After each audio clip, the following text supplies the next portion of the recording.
Valuation is always a very tricky issue in IPO, as in a merger and acquisition. Okay, so there's no simple formula just to calculate that.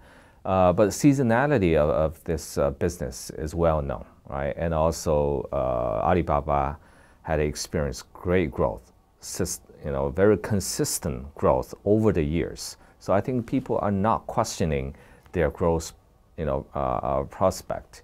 And I think that's the key thing. As long as the growth will be there, as long as they see the value, the dominating value of its platform, I think it should be pretty obvious what will be the worth of the company. Of course, you have to also look at the valuation by comparing its valuation with its peers, like in the US, right? Amazon, eBay, as well as the proposed valuation of companies like Qihoo 360, right? So I think if you look at these, peers, I think the valuation, even the outside valuation of 250, would not be too outrageous. There are reasons for this kind of structure.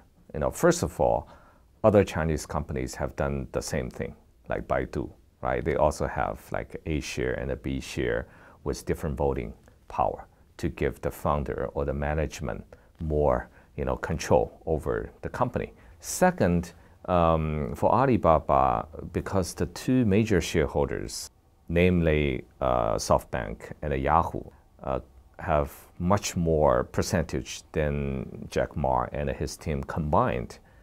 So that actually would actually undermine the confidence of the management team to some extent. So if they feel that at some point, if the shareholders or the major shareholders have different opinion about the strategy of the company, then they may have to listen to these people rather than their own heart. That's risky.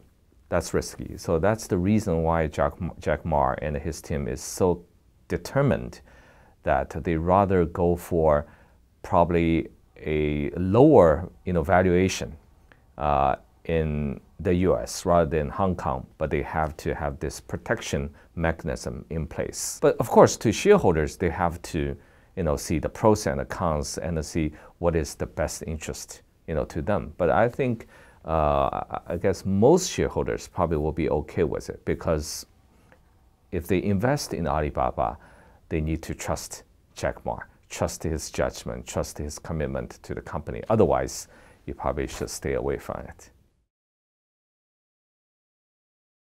The most sensitive part of Alibaba will be the financial arm, Alipay, and the financial services, because that's related to the stability of the financial system in China.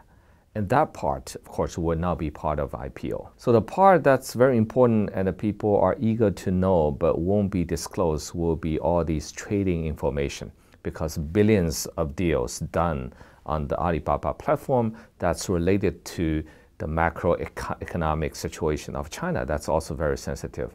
So that won't be actually disclosed even after the IPO, so for national security reasons. That part, I think institutional investors understand. They understand. And also, these people have already dealt with other major IPOs of Chinese companies like Baidu and so on. So they're kind of used to it.